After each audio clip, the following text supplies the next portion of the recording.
Hello, my name is Sergeant Payne with the Coconut County Sheriff's Office Flagstaff Patrol Division, and I'm here today to talk to you about firearm safety and education, how to keep you and your family safe with firearms in the home.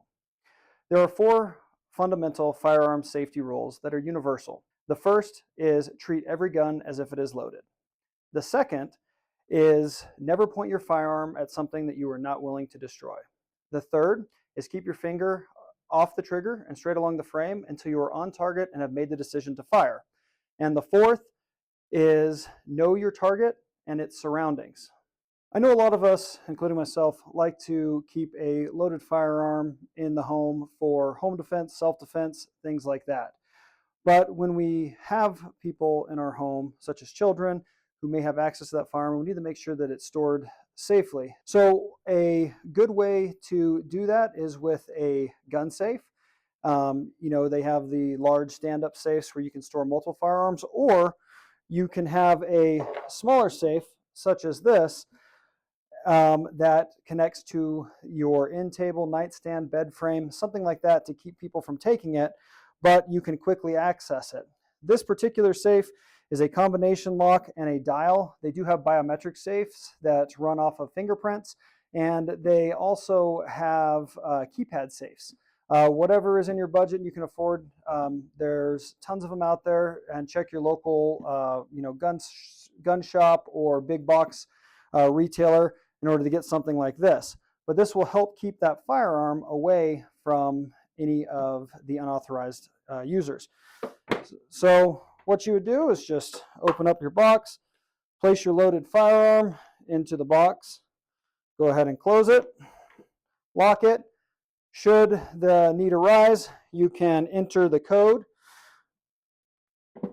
quickly turn, access the firearm, and use it if need be. These cable locks are free of charge from either the Sheriff's Office or Coconino County Health and Human Services, but they are readily available and very cheap at any major box store, gun shop.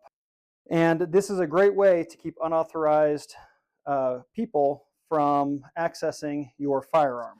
The one thing I want to stress is the keys. Make sure that you keep the keys either with you or in a spot hidden where nobody can find them, because if you place this key somewhere readily accessible, then anyone can get into the firearms. So the keys are very important to either keep on your person or somewhere safe to prevent someone from accessing them. This is a Zastava M79 pattern of an AK-47. It's very similar to many other manufacturers of AK-47s. In order to render a weapon like this safe, the first thing you're going to do is you're going to remove the magazine or the source of feed, and you're going to store that away from the firearm. The second thing you're going to do is you're going to move your safety selector switch from safe to fire. You're going to pull the bolt to the rear and hold the bolt to the rear. You're then going to visually and physically inspect the chamber, ensuring that there is not a live round or a casing inside of the chamber.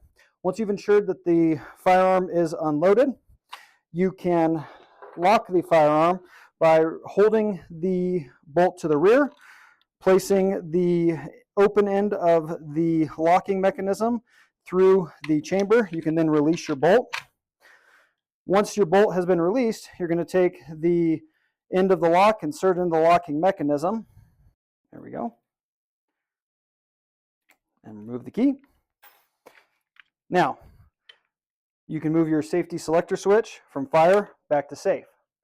This weapon is now unloaded and rendered safe to keep any sort of unauthorized user from accessing the firearm.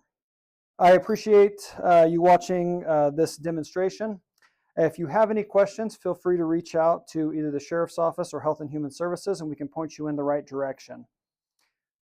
Thank you, and stay safe out there.